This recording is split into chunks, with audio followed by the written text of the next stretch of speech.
Aujourd'hui, j'ai monté un PC gamer à 750 € et je vais vous le présenter. Petit aperçu.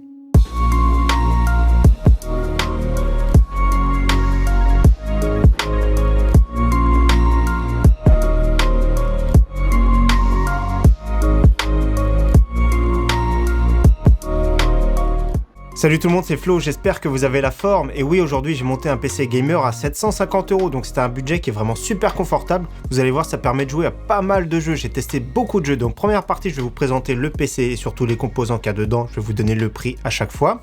Ensuite, petite étape montage, ça va être vraiment une étape montage express. C'est-à-dire que cette fois-ci, je vais pas faire de tuto montage, j'en ai fait pas mal. D'ailleurs, je mets une petite fiche pour ceux qui veulent. J'ai fait un tuto comment monter son PC gamer et comment installer Windows dans la même vidéo, donc je vous invite à le suivre. Donc ce PC est vraiment super performant, j'ai testé sur pas mal de jeux qu'on verra en fin de vidéo, c'est-à-dire Fortnite, Apex, Call of Duty, GTA 5, donc j'ai fait un éventail de jeux du moment que beaucoup de gens jouent. Donc on verra tout ça plutôt en fin de vidéo. Donc on perd pas trop de temps, ce PC, voilà, sympathique. Personnellement, moi j'aime beaucoup ce PC, j'aime beaucoup ce budget d'ailleurs, 750 €. Donc on commence par parler du boîtier, je l'ai déjà présenté, j'ai fait vraiment une vidéo dédiée sur ce RGB Flow de chez Sharkoon. Donc ce RGB Flow, je mets la petite fiche, n'hésitez pas à regarder le test complet, mais ce boîtier coûte environ 60 €. Après, ça vous de voir, il y a pas mal de boîtiers dans les 55-65 € sur le marché qui peut rentrer dans cette configuration. Moi j'ai beaucoup aimé ce boîtier pour ce liseré RGB qu'il y a en façade. La capacité d'intégration qui est vraiment pas mal, donc pour une configuration ATX, ça passe très bien ici, c'est du micro ATX, on verra ça après. Il y a un ventilateur en façade ici de 120 mm qui fera le travail, il a un look sympathique, le RGB aussi qui traverse ici. Donc franchement, boîtier sympathique, bonne conception. Et autre précision, c'est qu'il y a du beau verre trempé ici, de bonne épaisseur. Donc voilà, c'est vraiment un bon boîtier pour environ 60 €. Alors c'est parti pour la liste des composants au niveau des processeurs. C'est vraiment un choix que j'ai fait. Un couteau suisse, j'ai voulu prendre, c'est le Ryzen 7 2700X qui coûte environ 175-180 € suivant les promotions et les codes promo des commerçants. Donc 175 €. Il y a le ventirad dans la boîte. C'est ça que j'ai vraiment apprécié ce processeur, c'est que c'est un ventirad qui est RGB, qui est vraiment super joli. Qui est juste là, il est vraiment sympathique, c'est le plus performant actuellement de chez AMD, d'ailleurs Intel fait pas des ventirades comme ça. Donc très bon processeur 8 cœurs 16 threads, il est hyper polyvalent. Il monte en boost jusqu'à 4,3 GHz, mais je l'ai bloqué à 4 GHz sur tous les cœurs, donc il se retournera tout le temps à 4 GHz. Donc excellent processeur. Également, si vous préférez, il y a un processeur qui rentre dans cette configuration, c'est le Ryzen 5 3600 pour un prix légèrement supérieur, le ventirad un peu moins bien. La seule différence, c'est que le Ryzen 5 3600 sera un petit peu meilleur en jeu, mais tout ce qui est applicatif, streaming, il sera un peu moins bien. Après, c'est à vous de voir, les deux sont vraiment excellents. Moi, j'ai préféré celui-ci parce qu'il y a le ventirad et qui est plus polyvalent également. En carte mère, j'ai mis une MSI B450M pour micro ATX, Pro, VDH, Max. Donc tout ce qui est Max chez MSI, c'est compatible nativement tout ce qui est Ryzen série 3000, donc 1000, 2000, 3000. Donc comme je vous ai dit, le Ryzen 5 3600 passe sur cette configuration par défaut. Carte mère micro ATX, 70-75 €, c'est vraiment pas très cher pour cette carte mère. Donc elle est vraiment un look super sobre. Il y a deux prises pour ventilateur dedans, cartes son de bonne qualité, et elle a vraiment tout ce qu'il faut. Pour une configuration milieu de gamme, c'est vraiment très bien. Qui dit PC gamer dit carte graphique avec l'excellente GTX 1660 Super. Donc il y a plusieurs modèles sympathiques. Moi j'aime bien le modèle de chez MSI qui est bien placé niveau prix. Il tourne environ à 245 €. Donc MSI Ventus. Très bon modèle, sympathique, bien refroidi. Vous allez voir au niveau des températures après, c'est vraiment très bien. Donc 246 €. Le modèle moins cher, c'est le PNY à 237 € chez Amazon justement. Donc n'hésitez pas à checker si vous voulez économiser environ 8-9 €. Après, personnellement, j'aime bien ce modèle. Il y a une backplate sympathique, relativement compacte. En plus, ça peut passer dans des boîtiers restreint. Donc après, ça vous de voir, mais je trouve que c'est un modèle vraiment sympathique.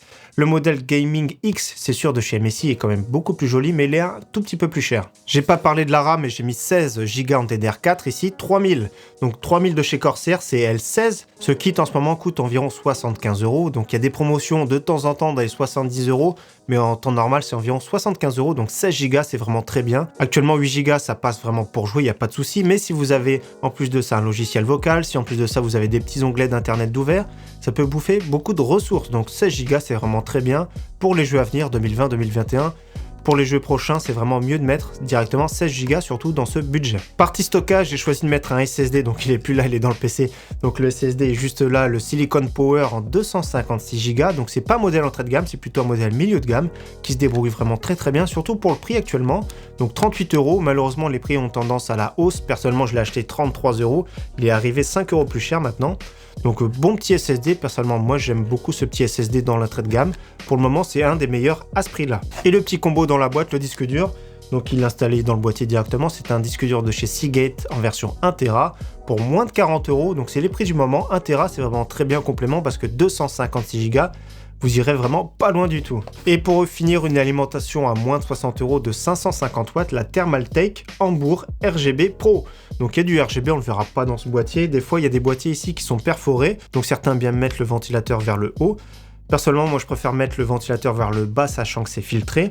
Après RGB, c'est plus un gadget, autrement c'est du 80 plus bronze, 550 watts. Donc également, vous pourrez économiser quelques euros en mettant une EVGA 450BR qui passe avec cette configuration, mais personnellement, je préfère mettre 550 watts si plus tard vous voulez mettre une carte graphique plus puissante. Donc actuellement, la configuration totale environ 765 €. N'hésitez pas à checker la description pour retrouver tous les liens utiles. Alors maintenant, ce que je vous propose, c'est un petit extrait de montage en musique et on se retrouve tout de suite après. Allez, c'est parti!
Allez, ça y est, on se retrouve maintenant pour parler des performances de ce PC. J'ai vraiment testé sur pas mal de jeux qui sont pas mal joués en ce moment d'ailleurs. Donc bien sûr, comme on va me demander, j'ai testé Fortnite. Alors Fortnite, j'ai commencé par jouer tout en épique. Alors tout en épique, même si on conseille pas de jouer tout en épique, personnellement, moi j'aime pas jouer tous les jeux en ultra. Donc là, j'ai testé Fortnite en ultra, ça a environ 100 FPS de moyenne. C'est vraiment très fluide, il n'y a vraiment pas de souci. Donc très bon PC pour jouer en 1080p, je précise 1080p bien sûr. En épique, ça passe à 100 FPS. La plupart des joueurs compétitifs notamment vont jouer plutôt en qualité faible avec la distance en mode épique. Donc là, on était à plus de 200 FPS. Ça descendait pas en dessous de 200 FPS. Là, c'est vraiment hyper fluide. Il n'y a vraiment pas de souci. Un écran 144 Hz sera tout le temps 144 Hz. Il y a même des écrans 165 Hz maintenant ou même 240 Hz. Donc ce PC gamer pour jouer à Fortnite, c'est vraiment super facile. Ne vous ruinez pas. Pour jouer à Fortnite, certains me montrent des configurations à plus de 1000 €. Donc comme vous voyez, 750-800 €, ça passe vraiment très très bien. Donc deuxième jeu auquel j'ai testé, c'est le jeu Apex, parce qu'il y a encore beaucoup de joueurs sur Apex. Donc j'ai testé en 1080p entre élevé et ultra. Donc j'ai pas mis tout à fond, mais quelques détails que j'ai réduits. Donc entre élevé et ultra en 1080p, je tournais entre 120 et 144 FPS. Il était bloqué à 144 FPS, mais c'était toujours fluide, il n'y avait pas de baisse de FPS, ça c'est vraiment important, parce que des fois il y a des petites chutes, et là c'est vraiment dérangeant. Donc 120-144 FPS, expérience vraiment super fluide, le jeu tournait vraiment très très bien. Autre jeu que j'ai testé sur ce PC, c'est Call of Duty Modern Warfare, le tout dernier que je joue régulièrement. J'aime bien jouer d'ailleurs une petite demi-heure le soir. Donc le jeu tournait très très bien en 1080p entre élevé et ultra. Je tournais à environ 100-120 FPS, qui est vraiment super fluide. Pas de baisse de FPS, c'est ça qui compte vraiment. Donc quand il y a des baisses de FPS, il y a des petits accrochages en jeu. Là, il n'y a vraiment pas de souci entre 100 et 120 FPS. Quatrième jeu auquel j'ai testé, c'est le jeu Rainbow Six Siege qui est encore beaucoup joué. Alors là, pour le coup, j'ai calé tous les détails graphiques en très élevé. Je tournais entre 150 et 200 FPS. C'est vraiment hyper fluide. Je crois que d'ailleurs le jeu est sorti, je crois que c'est 2015 ou 2016. Le jeu est encore plus fluide que Apex par exemple. Donc là, il n'y a vraiment pas de souci pour cette configuration. Alors au niveau benchmark, j'ai testé le benchmark de GTA V. Alors je l'ai réglé en qualité maximum, sauf que le MSAA, le filtre anti-aliasing, je l'ai mis en 2 fois au lieu de 4 fois. Donc détail à fond, le benchmark tournait vraiment très très bien. Entre 100 et 150 FPS avec des petites chutes à 70 FPS. Donc dans tous les cas, le jeu est hyper fluide. Alors si vous jouez par exemple à GTA RP, ça tournera plutôt dans les 100 FPS. Donc voilà, GTA 5, il n'y a vraiment pas de souci. Ce jeu-là en général n'est vraiment pas très gourmand. Et pour finir, j'ai lancé la démo de 3D Mark. Cette démo est disponible sur Steam, donc le benchmark par défaut c'est Time Spy. Donc j'ai fait un score de 6308 points, ce qui est vraiment excellent pour ce PC à 750 €. Donc pour information, avec mon Ryzen 5 3600 et avec une RTX 2060, je tourne environ habituellement à 7400 points, donc c'est relativement proche. C'est un PC qui est vraiment très performant dans tous les cas pour jouer en 1080p en qualité élevée ultra suivant les jeux. On va continuer maintenant pour parler des températures et du bruit. Alors ce PC était légèrement bruyant. Le ventilateur de chez AMD est un petit peu bruyant, c'est sûr, et le ventilateur par défaut est un tout petit peu bruyant, il tourne à 1400 tours par minute. Il y a possibilité de le régler dans le BIOS, c'est ce que j'ai fait. Et après je vais vous donner le température et le bruit en réduisant les vitesses des ventilateurs. Donc par défaut en charge, ce PC tournait à 45-46 décibels. C'est un peu bruyant, c'est sûr. On commence à entendre à partir de 42 décibels, c'est un petit peu dérangeant. Donc le ventilateur accélérait pas mal. Alors c'est sûr qu'il chauffe un petit peu ce Ryzen 7 2700X, un 8 coeurs 16 threads. Donc 45-46 décibels, c'est un petit peu bruyant. Mais au niveau des températures, on n'était pas si mal que ça.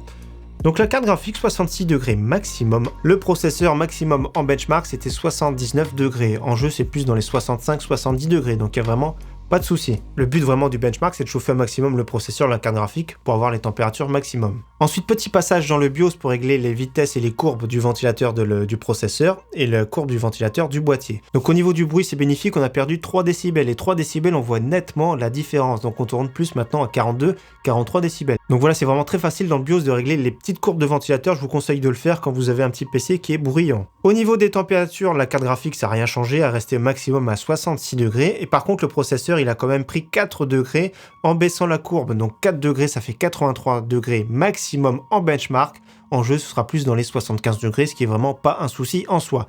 Plus tard, bien sûr, vous pourrez mettre sur ce boîtier un water cooling de 240 mm sur le haut ou un 120 mm ici à l'arrière. Il n'y a vraiment pas de souci, ça passe sans problème, le 240 ici sur le top. Donc pour conclure, ce PC gamer pour 750-770 €, c'est vraiment le budget idéal en début 2020 pour jouer en 1080p. Je vous conseille pas de vous ruiner. La carte graphique GTX 1660 Super, c'est vraiment le top pour jouer en 1080p. Bien sûr, si vous avez plus de budget, mettez une RTX 2060, RX 5700.